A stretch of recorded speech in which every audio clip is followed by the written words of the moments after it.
Good morning, everybody.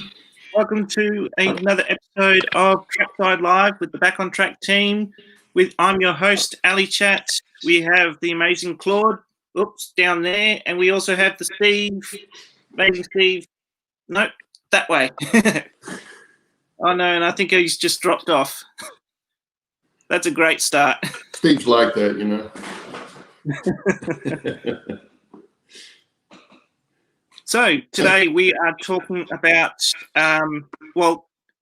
the specific thing on the list was to talk about painting wood structures, but I kind of had a little bit of a play with it and changed it to painting laser kits, so made it a little bit of a more broader subject. I'm afraid I don't know much about it, so we're kind of hoping that you guys here on chat might have a lot of hints and tips for us. Well, and I think we need to tell everybody too that Shannon is working 7 days a week now, at least for the foreseeable future. So that's why he's not here. He's sleeping. Yep. And Steve, I'm sure will be back here in a minute, hopefully. Yeah. I'm waiting for his thing to pop back up so I can add him again, but he hasn't popped back in again. I don't know if he's realised he's dropped off. Oh, I'm sure he is, because he won't be able to see it, but he's actually getting new internet set up. Was supposed to happen yesterday, but they had a big storm there, so it didn't happen. But there he is. He's back. We're talking about you, Steve, but that's okay. Oh man, I'm sitting here going, God, I love that intro. That is so nice. I like that. And I've got these stupid things on. I leaned back, camera went over, my coffee went in my lap. Everything crashed on the floor. The iPad went on the floor, and it's like, oh, dear. It's like I'm going. What are we gonna do with you? It's like I love the intro, man, and it's like, maybe we should do a show on how to set up for the show. Oh my God! Obviously, we have some problems there. Good morning, everybody. Welcome to another Saturday morning cartoon show.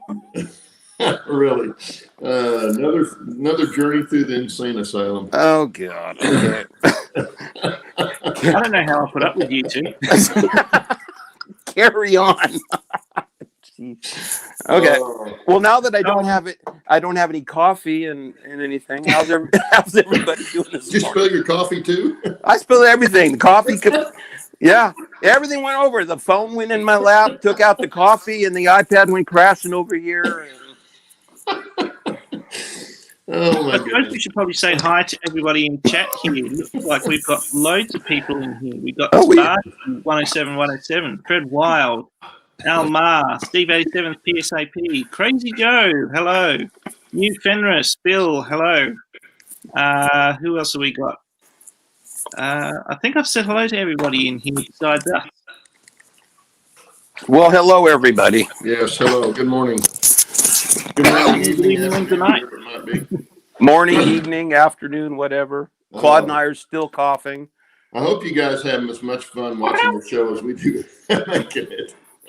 We have fun anyway, so we have a good time. Yeah. Well, what was that one guy said? That said, we hope you have as much enjoyment watching the show as we do making it, because then we have twice as much fun as you do. So bingo. I think it's pretty easy to say. Okay, our subject today is painting woodcut kits, laser kits, plastic kits, whatever you got. I've only built, well, I've actually built two. Neither one of them I have right here, but I painted one of them, and one of them I did stain on, and because it was an abandoned building, and so I did a wood stain. Looks really good like that. It's almost an Indian ink, kind of thin with alcohols. What it looks like to me. It's actually a product I bought on eBay from somebody. I think the product's made in Canada, and I can't remember the name of it. But there are several out there that are like that. They're basically Indian ink derivatives. And they work really good for getting a weathered wood look if you're after an old look structure. But if you're doing modern stuff, I don't know that it's really something that you would want to use. I guess you could find a place for it, maybe on a fence or something like that. I'm going to use it on telegraph poles also, that I'm going to have in there eventually. But they're usually one of the last things you add, aren't they?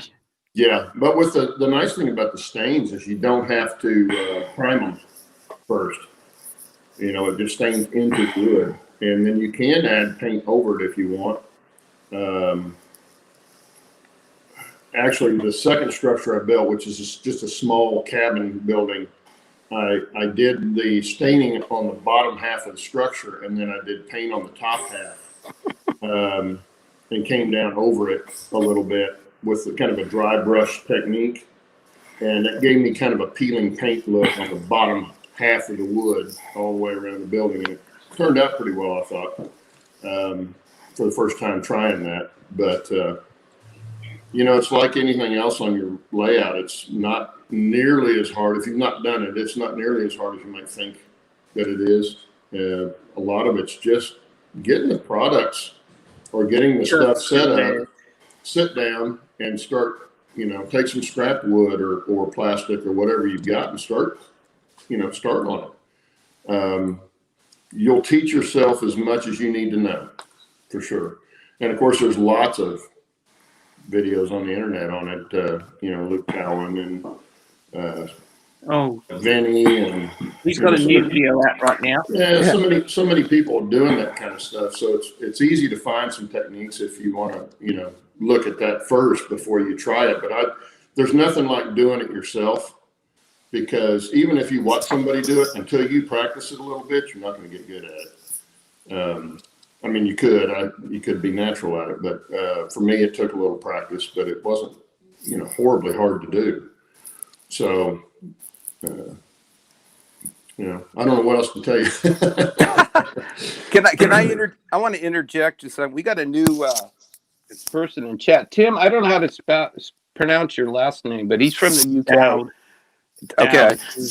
He's got a really cool, he's doing a lockdown layout series on YouTube it's kind of fun. So I was in his chat a few days ago, and so welcome to ours. I hope you enjoy it.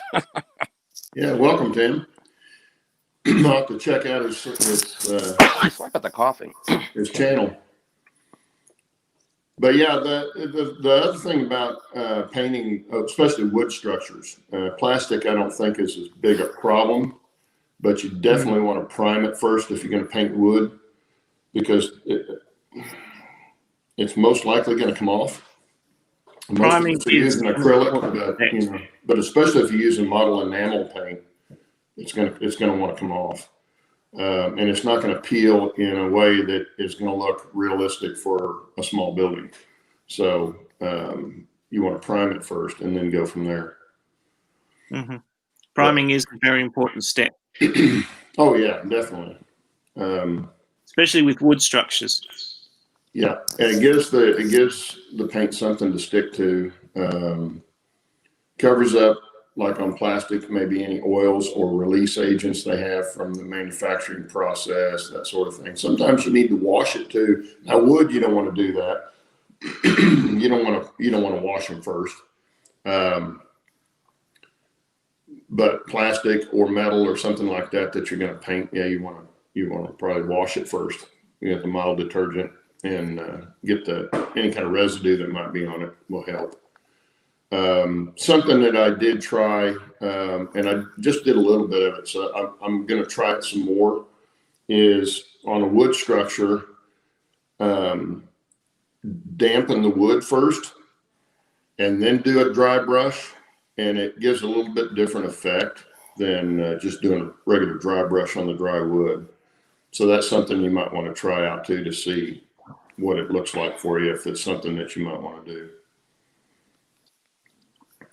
And Fred, we have to say good morning to Fred Wild as well. Hello, Fred. We got crossed anchors too. Oh, hello. Good morning. Whichever one it is, Mike or Brian or both. Let's see. I'm gonna have to go back and look. I don't know. I saw somebody. Fred, you can use a variety of things. There's lots of products out I there. thought I saw. For priming wood. My favorite is Zinsser primer. It's Bullseye 123. It's a blue label. You can actually water it down a little bit, thin it down with water. The blue label Zinsser primer is a water base, so you can water it down just a little bit, and it won't hurt the primer at all, but it'll make it a lot easier to put on in small areas because it's a pretty thick product coming out of the can. You know, most of your acrylic model paints and enamel model paints have their own primers, and that's what I would suggest using for those if you're not sure. But the Zinsser primer, I use it in my work all the time, and to me, it's the best. Their shellac base, you can actually put it on glass and then paint latex over that, and it won't peel. It'll stay there forever. So it's a really good primer. But you want to, you know, I wouldn't suggest using the shellac base for models, but you could. I'd use the water base. It's much easier to deal with. And doesn't have a fume, you know, any odor to it, where the shellac base does. There's a great question here from Marty M here saying, what about breaking wood structures to help avoid warping? Oh yeah. Well, Marty, I think you go over to Michael McCarville's channel too, but I know Michael's real big on bracing, especially long walls that are balsa or basswood, to keep them from warping when you go to paint them, because if you get too much moisture in that, then they will want to warp. So it would help if you're not going to do an interior on the structure. You can do that. If you are going to do an interior on the structure, you can always use smaller pieces of hardwood down in the corners and up the top. Then if you do an interior on the structure, it'll just look like a trim piece, but it'll still help hold that from warping, or help keep it from warping. But the other thing is, don't plop paint on it like you're, you know, ladling out soup. You know, be pretty frugal with your paint and build it up in layers. And if you do that, and don't try to do the project all at once, then the wood, it can evaporate the moisture out of the paint before it gets into the wood too much, and that'll also help keep it from working.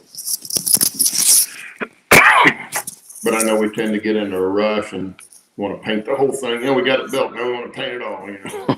That would be me. Yeah. You know, that helps too. If you build the whole thing and then paint it, it's a little harder to paint that way sometimes. But that, if you've got it all glued together in a square, rectangular, whatever shape the building is, that's going to help keep it from warping also before you paint it. But there again, it's harder to paint that way. It's much easier to paint it ahead of time. But the big thing there is just be frugal with the paint until it dries, and then put another coat on it if you need more paint. Does anybody in chat have suggestions for painting? You I don't just know. took the words right out of my mouth there, Steve. I did what? You took the words right out of my mouth. Oh, I'm sorry. I hate that. I hate that when that happens. Well, it's, you know,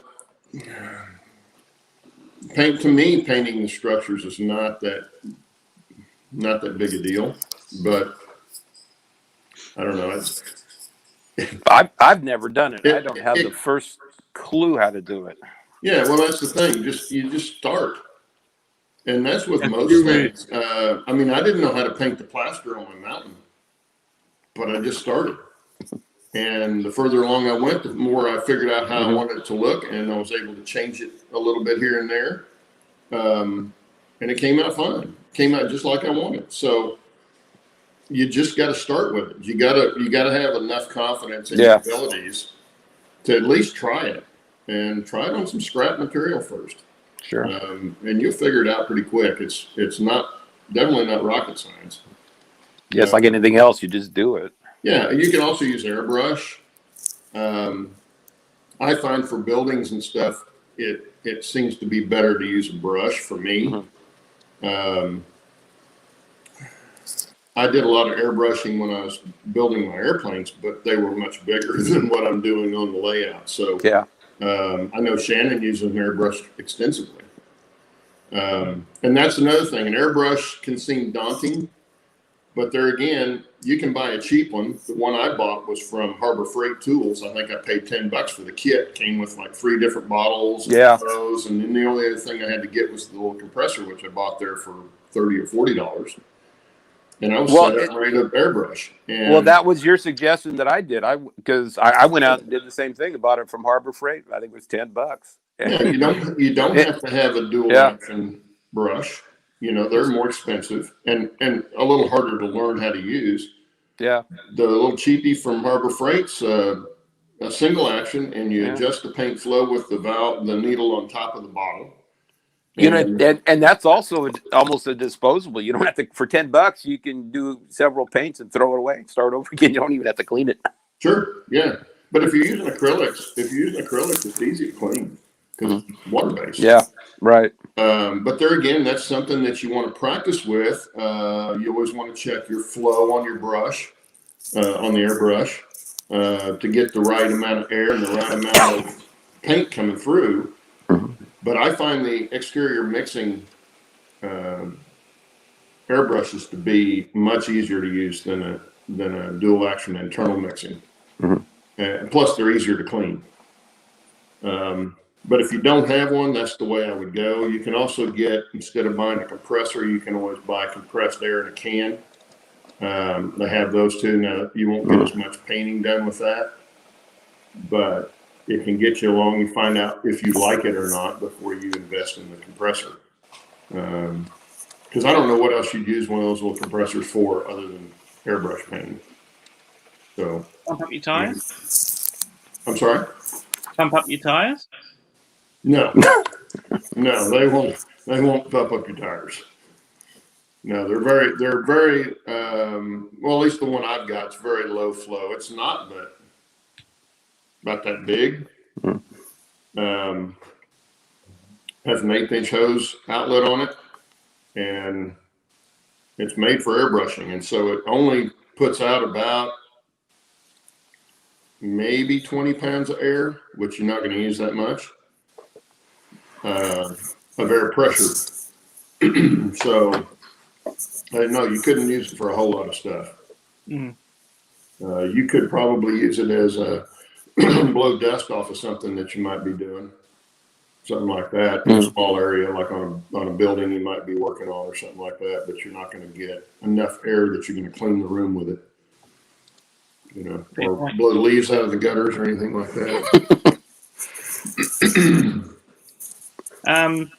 Just at this point here, I might just quickly give a shout out and thanks to Steve Anderson, which is Steve A7th PSAP, for tonight's topic. Whilst I'm talking about topics, don't forget to send us in more topics. We do have a list here, but it's not super extensive, so we're still looking for topics. Just send us 3 different topics, just off the top of your head, things that you want to discuss, and we'll put it on the list. Yeah, or just put it in chat. Yeah, we can change topics. We have been known to do that. We do it. Yes, we do. So if there's something else you want to talk about, I mean, I don't have a lot of experience in painting that stuff. Like I say, I've only done a couple of buildings so far. They came out pretty well, I thought. The hardest part that I've painted, I did a stamp mill, and I think you've seen it on if you've been to my channel, was the corrugated aluminum roof. Was the hardest thing to paint. And I probably did 10 coats on that thing to get it like I wanted. I put some on, and then I took thinner and took it off, or a lot of it off, and then paint something else on it and take that off. And on that one, I used a rusty metal primer, which worked out really well when I finally got to that point, because it looked like rusty metal to start with. It's a ruddy brown color. and then I took some of that off, wiped some of that off, and then went over it with some other colors, silver and some other stuff, and it turned out pretty good, I thought. But there again, I'm the only one I have to please. So, well, I think it looks really good from the videos I've seen. No, I think it looks awesome. yeah, it like I said, it came out because it's supposed to be a derelict building. It's not supposed to be something that is still in use. It's something that's supposed to be abandoned, but only abandoned for probably, say, in my time period, probably 30 years. So it's not, fallen down yet. It's still standing there, but it's definitely not in good repair. And that's what I was aiming for in that look. Some of the other structures I'll have on there will be fresh and, got fresh paint on them, that sort of thing. They'll be older structures, but they'll be kept up. So they'll get a different kind of paint on them. They'll get more of a, look like someone's been out there and actually put some paint on them instead of let them, die in the weather.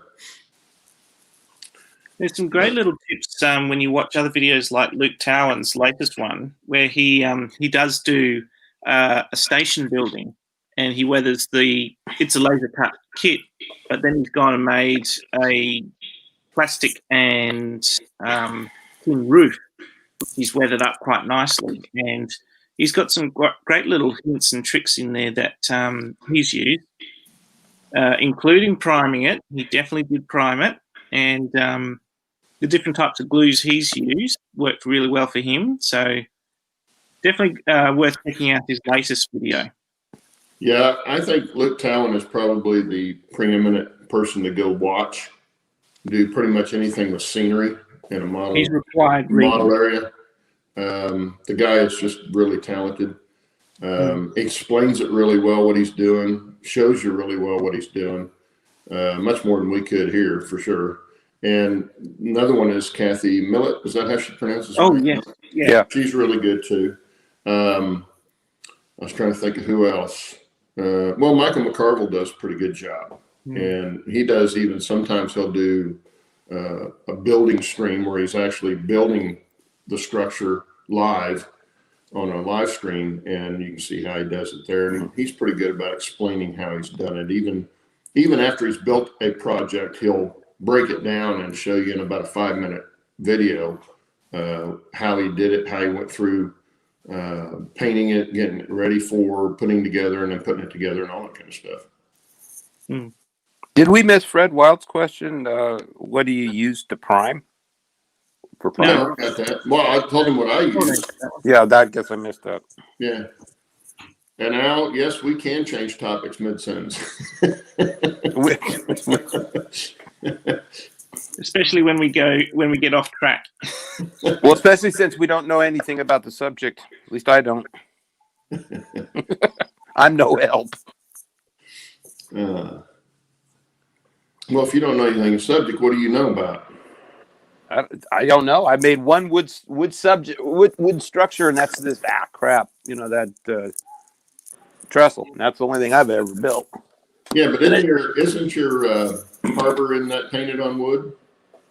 Yeah. I guess technically, yeah, it is. Well, yeah. Did you use primer on that? No, I just painted that. Yeah, it was black chalk paint, and then I used the acrylics on top of that for the water, and then shellacked over the top of that. Makes a great work surface. It's hard as hell. Yeah, the shellac's going to do that. The shellac going to seal it down and not let it come up.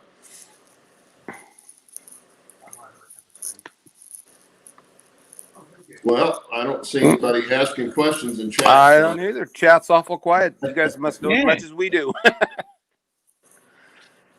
Yeah. Well, that's probably why it was such a good subject choice. Yeah, everybody knows about it, or doesn't know. Well, I want to know if anybody else has got any more information they want to add to that, what we've said, what I've said. No, I don't know. I don't see anything. So I'm going to say, get your keychains. People, get your keychains. Why doesn't anybody want keychains? They're pretty cool keychains. Yeah. They're cool. Well, Steve 87 of PSAP's got a question. He wants to talk about other paintings. I assume he's talking about painting locomotives or other things. Oh, that's a good idea. I have not painted a locomotive, so I can't respond I'm not to allowed that. to paint anymore. I'm not allowed to go near paint anymore. Well, Steve says it seems to him acrylic paints need a primer on plastic. Well, they probably do. At the very least, like I say, I would wash off any release agents or anything off the plastic.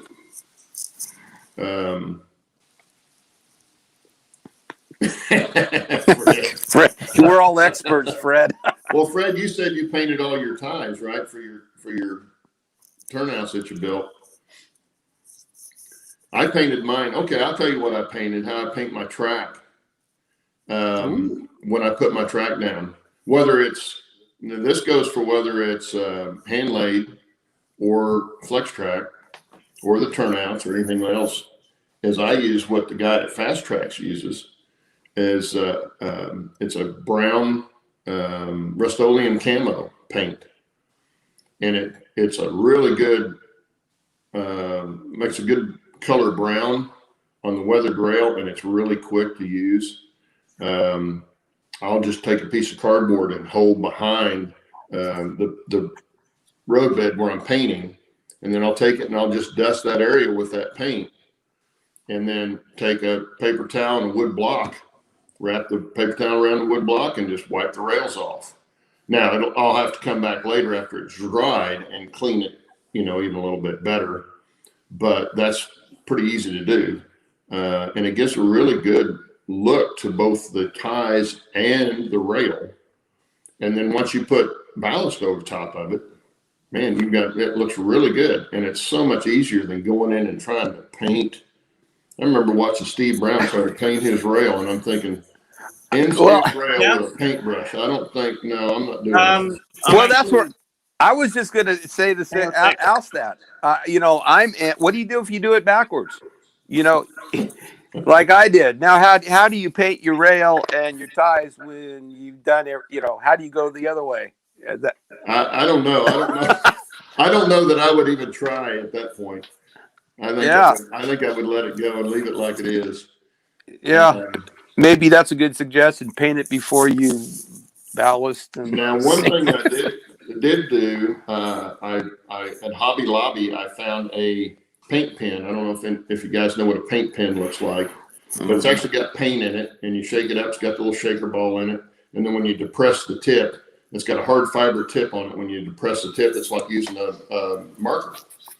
And I found one that I use some, and it's close to a rust color. It's not really the bright brown that I want for rust, but I use that for all my guardrails because those don't ever get touched, so they get almost completely rusty versus the other rail that get more grease and oils and stuff like that on them, except for the tops where they're shiny because of the wheels going over them. So that works real good on that contrast. How do you do when you do that? What do you do when you clean your track? Does it take the paint off? Well, guardrails are code 40. I'm using code 70 rail, and the guardrails are code 40, so they sit a little bit lower. Okay. I got you. So I just have to be careful. I'll either do that or I'll do the rails one at a time when I go to clean it off, as opposed to trying to wipe them both at the same time. Mm-hmm. And so that's the way I keep it off of there. But the paint pen works really well, and you could try that, Steve. It would be tedious on end scale to go around and do that. And you think? Yeah, I know it would be. I used to have end scale. This is it's not, it now. Well, it's a good thing it's not a massive layout like yours. I'd be here forever. I may try it anyway. I don't know. We'll see if it works. It's like, where'd Ellie go? I don't know. She said, "Be right back." Oh, I didn't see that. Okay. Oh, there she is. Okay. Well, Steve says, wait, here 3D parts. Got suggestions. Seems to be difficult. 3D parts painting. See, and I know nothing about 3D. I mean, I know very little about anything working with the 3D printed parts. Although, I take that back. I've got a little bit of stuff because I was doing guns on my World War I airplanes from a fella that 3D printed the parts and glued them. I'd glue them together. But now I never did paint them. So I bought some that were already painted from him, but I don't know how he went through the process. It seems to hold the paint really well, but I'm sure he uses some kind of primer on there. And I don't know if 3D printing leaves any kind of residue on the outside of the plastic that you need to get rid of. I do know that when they extrude plastic or mold plastic, it's got some kind of release agent. And so you're going to have to help wash that off. Really help keep the paint on it. Sorry. I almost dropped my iPad again. But I would think, depends on the part, on the 3D stuff. If it's got a lot of detail and stuff, it's going to depend on what it is, because I would use if I was painting it all one color, I'd use an airbrush, I think. But if it's, I don't know, if you got to put a face on somebody or something like that, you're going to have to use a brush, a very small brush at that, and paint it that way. I still think I'm still fascinated with just the process of 3D printing. That's just really cool. Oh yeah, it is really cool. It gives you a chance to do stuff that's not commercially available. Yeah. And then replicate that. It's almost like making molds for plaster stuff. Sure. Yeah. You get really creative. Yeah, you can change. I did stuff that I started out with making just plain things, and then changed that to other things, and then made some of my own stuff to be able to do what I was doing. And if I'd had a 3D printer, I would have 3D printed them instead of doing them out of plaster. The one thing I love about the plaster, whether it's a rock mold or a stone bridge or a tunnel portal or something like that, it takes the paint really well. Mm-hmm. It holds it. You don't have to prime it first. The paint soaks in, and then you come back with a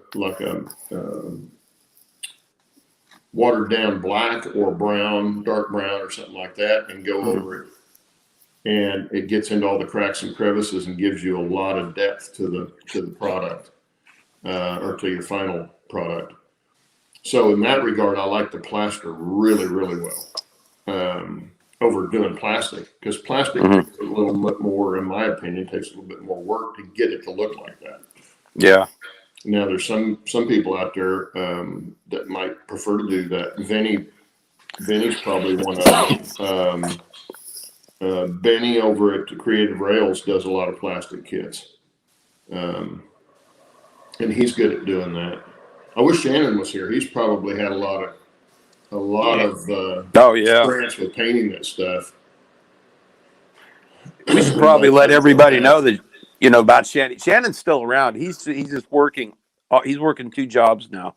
So last time we heard, we told him that while you were gone, while you were falling down.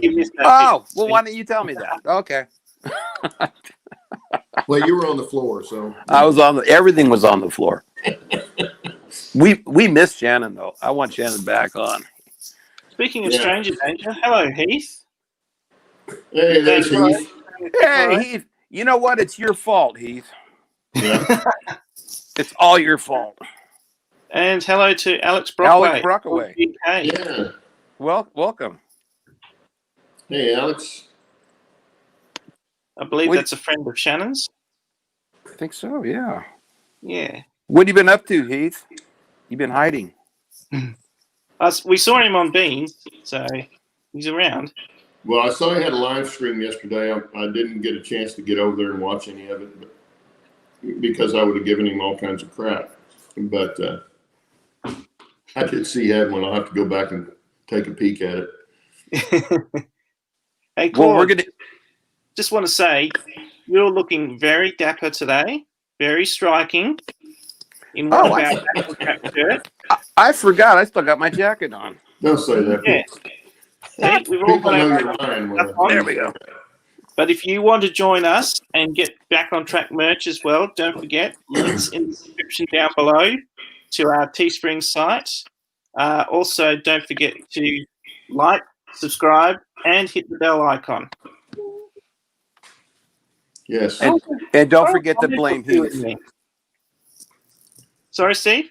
I said, don't forget to blame Heath. That's going to be our new T-shirt. It's all Heath's fault. Yep, blame Yeah. Heath.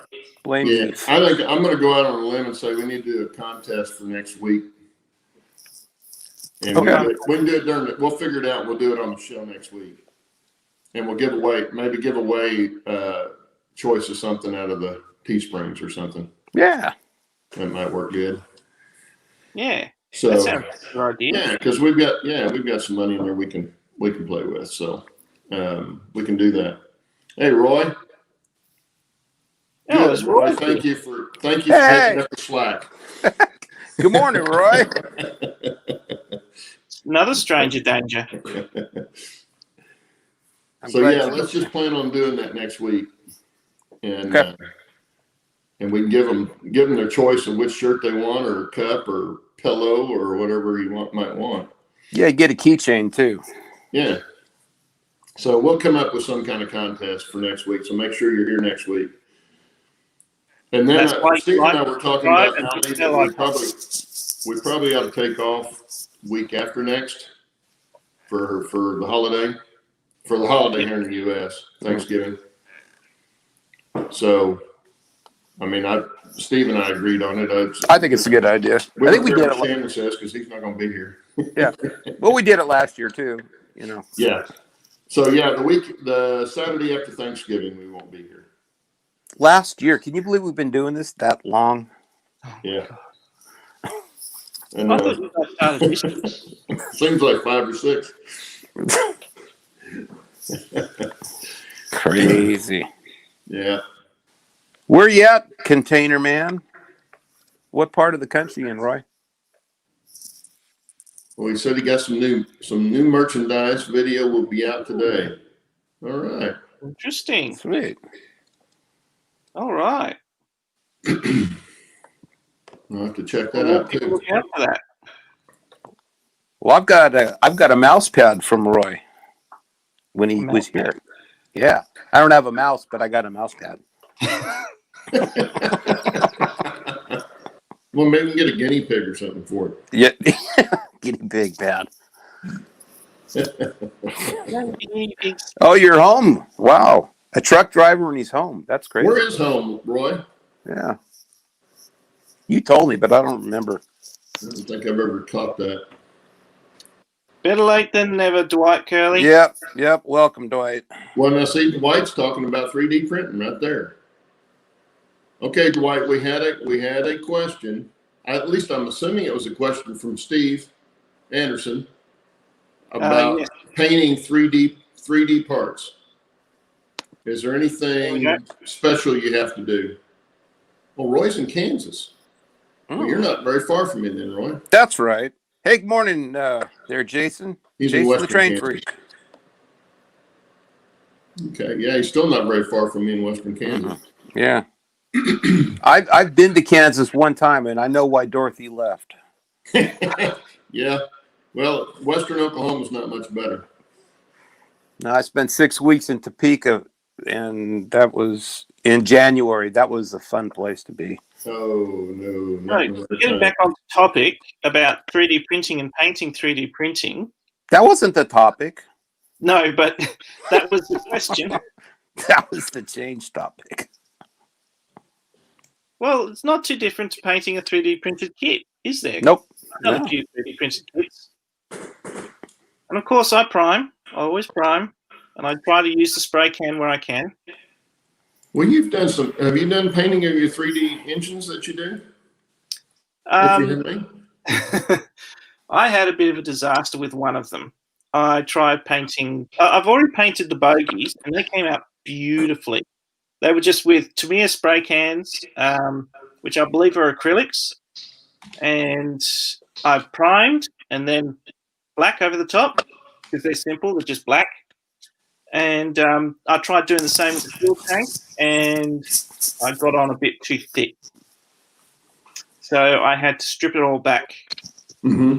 And the only way I found to strip it back was getting the old toothbrush out and soaking it in, I think it was mineral terps or something like that.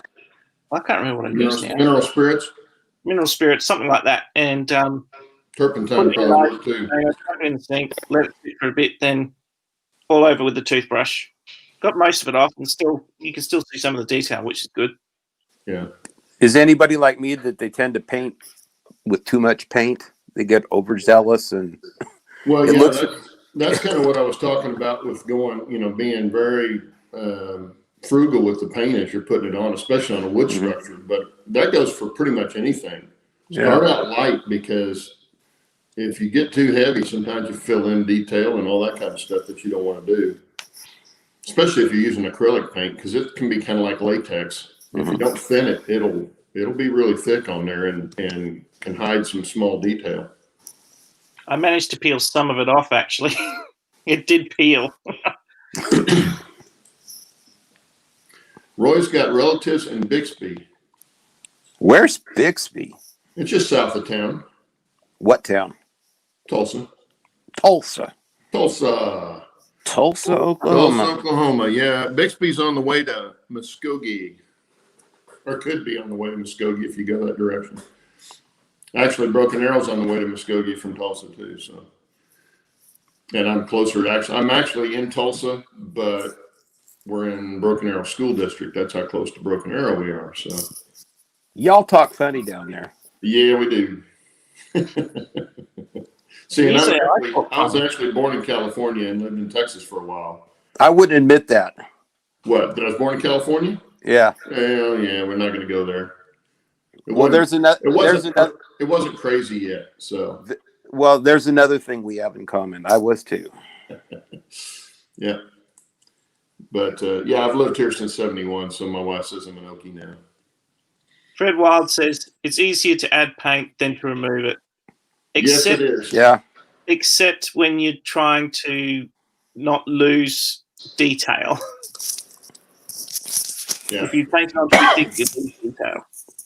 Well, and especially if you're doing a structure that you want to have weathering to, sometimes dry brushing the entire structure and keep going until you get enough paint on it is the way to go, as opposed to putting the paint on wet, really, really wet. That way you brush over some stuff. It looks like you can make it look like it's peeling or fading. And then you stop when you get to the point where you like it. So, that's my idea of doing something like that. Especially if you're not sure of what you want, much easier to just start light, and then you can change colors if you need to, much easier, or add more paint. But yeah, I would start out light and stay light all the way through until you get enough paint on there that you like. Wait a minute, I saw something here that, Dwight said, if you don't prime the 3D print, the paint won't stick. Okay. Well, Dwight, that's kind of what I was telling everybody about. Like extruded plastic parts and molded plastic parts all have release agent on them. So you've got to either wash it off or prime it with a good primer.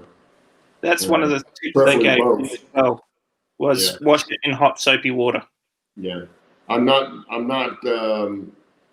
up on how to paint a 3D part, so I didn't know if it was like that or not. But I know a lot of plastic kind of stuff it's got stuff either in it or on it that helps get it off of whatever it's coming out of. So you got to get that out of there, because a release agent is exactly what it is. It's a release agent. It'll release pretty much anything that's on there. Jason's got an odd question here. I think it's a bit off topic, but he says, does anyone know the AAR code for the well cars for double stack containers? I have no idea what that is. Well, AAR is Association of American Railroads, I think. Used to be. Is that for it was the AAR code. Is that paint code or the code for the car itself, what it would be designated? I don't know. I don't either. I don't have any double stack containers. I don't have any I've got containers double-stack on mine. wagons for Australian railroads. But I'm not sure what an AAR code is, No. Steve does, or but what the equivalent would be. Steve Yeah. does, but he won't tell us. No, it used to be Association of American Railroads. It was a standards, but that was years ago. I don't know if it still is. If that is, maybe he's talking about something else. Yeah. I have no clue. I don't know. Let's see. XM boxcar. Covered hoppers. Oh, Well, I saw the hopper on there. That's what caught my attention because that's my okay. Yeah, I know. One of my elevators over here I painted for you. It says Hopper. Yeah, Jason, that's my nickname because I got called Claude Hopper in school all the time. Hey, whatever happened to our nicknames? We had nicknames. You were. I still got mine. You were Doc. Me? Yeah, remember you were Doc. That's what you call me. Oh, what was Shannon? I forget what we called Shannon. Sugar Cookie. That was it. Sugar Cookie, yeah. Yeah, he liked that. Shannon Sugar Cookie. But yeah, that was my nickname. Went to because I had a friend in high school when I was playing basketball. He used to call me Hopper, and he'd holler it in the games, and I knew exactly who he was calling for. So I started using that for my online name years ago. I just realized that's why it caught my attention really quick because it's like when you buy a car that you've never had before, you never noticed them on the road until you buy one, right? It looks like we're down to our last 10 minutes, guys. This show went fast. So yeah, considering we didn't have anything to talk about. Yeah. In the last 10 minutes, don't forget to send us emails with topics. I've got a lot of topics here, but we can always use more. Yeah, but next week we will definitely do a contest of some sort for picking merchandise. We'll talk about that afterwards. Yeah. You could always give us some suggestions for a contest, guys. Just in chat, just to. We'll do something simple that they can do in the show. Yeah. They won't have to. All they have to do is be here. Yep. That'll be the number one thing. You have to be here. Yeah. So don't forget to share and tell all your friends. Be here. Same time next week. Yep. Because you got to be here live, or you're not in the contest. Share with your friends. Tell your neighbors. Show your dog. You for container cars. I don't have any container cars other than box cars and gondolas and stuff like that. They didn't even have containers in the era that I'm modeling. Those were, 70s when they came out with containers? Yeah, they were a later edition. I know that. Yeah. And even then, you didn't see them really on the railroad that much. You saw them mainly on just the shipping. Right. Well, that's why they were called shipping containers, because they started there. There you go.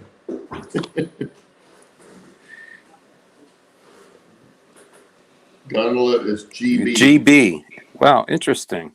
Okay. I didn't know any of this. FCA is gondola. I mean, the FCA is what was it he was looking for? Oh, well cars. So, Jason, you're saying FCA is well cars?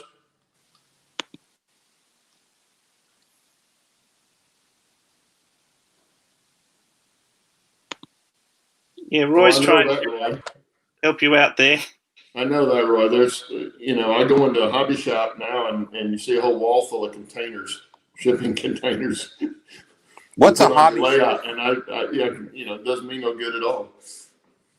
What's a hobby shop, Claude? Yeah, it's not really a hobby shop. It's a hobby store.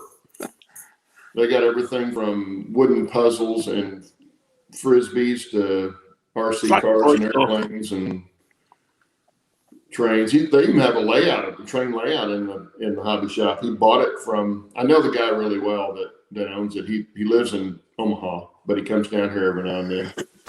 And I talked to him, and he said he bought that from somebody that was looking to sell it. And he said the guy sold it to him for practically nothing. So he thought, I'll buy that and put it in the store.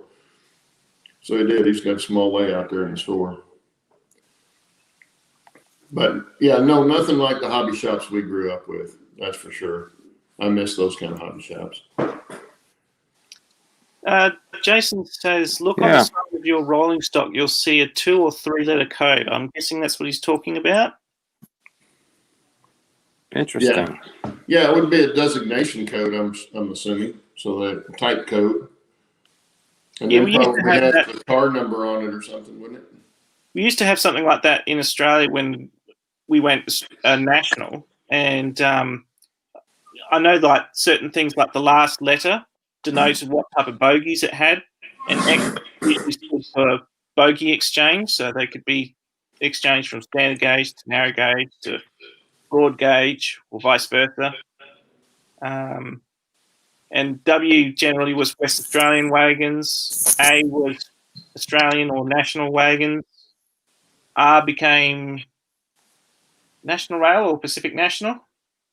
Yeah, so we had similar sort of codes, but I don't think they were, something that was, because they were more privatized at that stage, so they weren't really some sort of national code. I think it was more to simplify rolling stock coding. Well, it could have been an individual railroad designation also. The secret and all win. I'm not sure what he's referring to there. Annie doesn't have anything to add.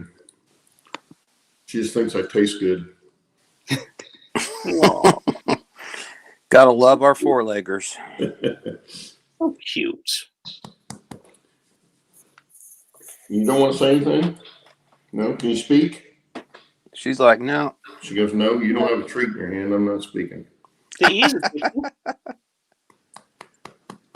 Okay, thanks, Roy. You sent me a link for the AAR code. Okay, sweet. I'll have to take a look at it. Roy's up on it now. Hey, Roy Sharp.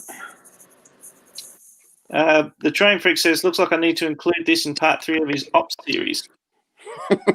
Look out for that, everyone. Yeah. Right, we've only got 6 minutes left of this broadcast to go.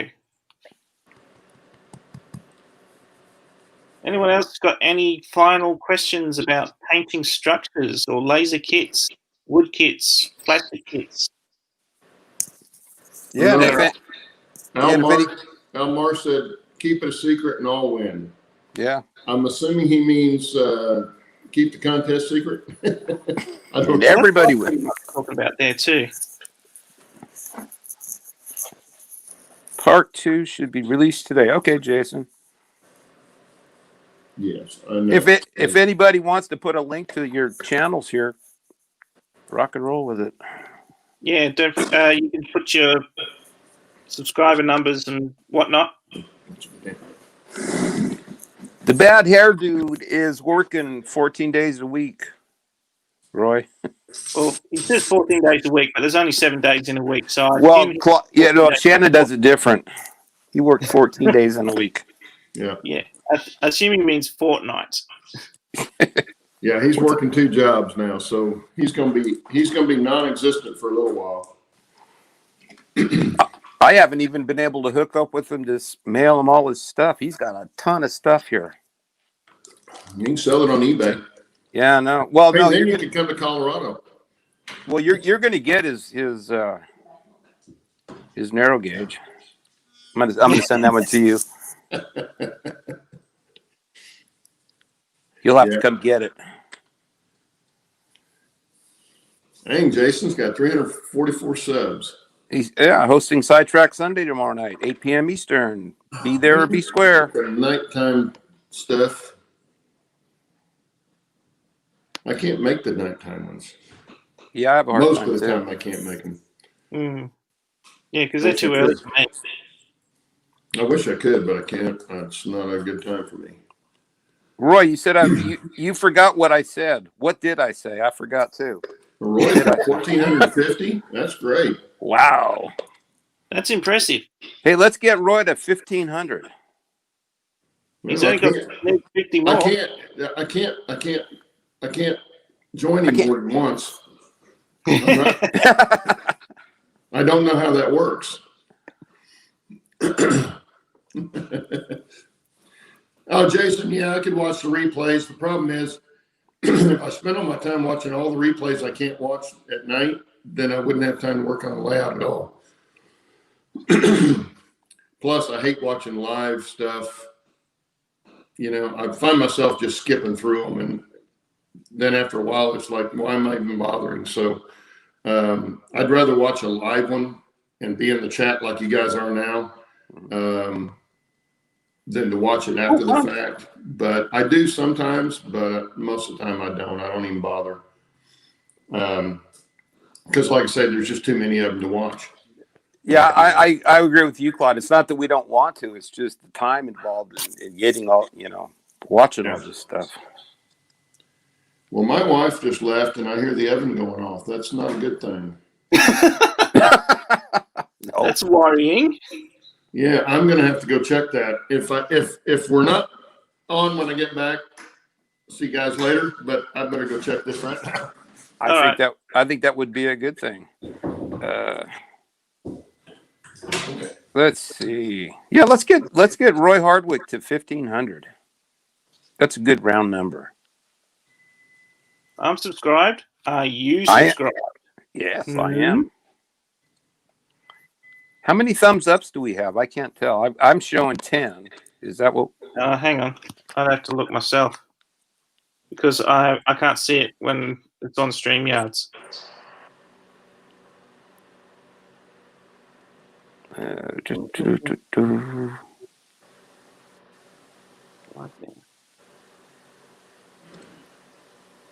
Yeah, I agree with you, Roy. There ain't enough time in the day to watch all the videos and work on the layout. Why haven't got 3 thumbs down? You got what? 3 thumbs down. Oh, that's interesting.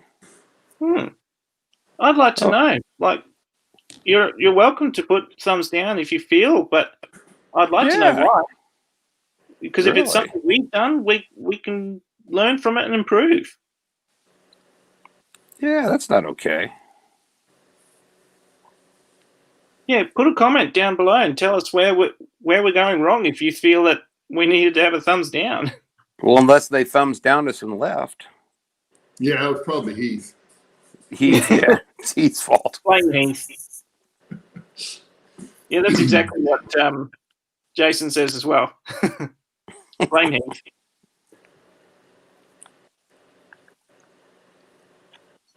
Jason's got 344 subs. Oh, we already said that. Jeez. Yeah, Roy says there ain't enough time in the day to watch all train videos and work on the layout. Yeah, something's got to give, doesn't it? And keep the wife happy. The other thing is, don't lose too much sleep over thumbs down, because even the best videos on the web have thumbs down on them. Well, you're always gonna have somebody that thinks they're doing something by doing that. I don't even pay attention to them. I don't even look at them on my channel. I try to answer all the comments. If somebody comments, I'll try to always get in and answer it. Yeah, but is it somebody that popped in that was cruising around YouTube, saw it, popped in, and go, get out of here? It's like, And so it's what I mean. It's not worth losing sleep over. Oh, I'm not worried. I just like feedback. I like to know what. Oh, sure, I do too. But you rarely get feedback from people like that. So. Yeah, I agree. Jason, they're trolls. It's like if they were gonna give you feedback, they'd do it in the chat before they ever hit the thumbs up or down. So if they hit the thumbs down, they can hit the door too anyway. So that's fine. Yeah. So I don't worry about it. But anyway, unless it's from Heath, and then we'll hear about it. Well, we're at 2 minutes after 8. Anybody got anything before we wind this up? Because my phone's about to die. Contest next week. Be here or be square. Yep, I'll be here. I'll And be here. I think that's it for us tonight. Take care, and we'll see you maybe on a Beans episode during the week. Very cool. Take care. Bye. See you next week.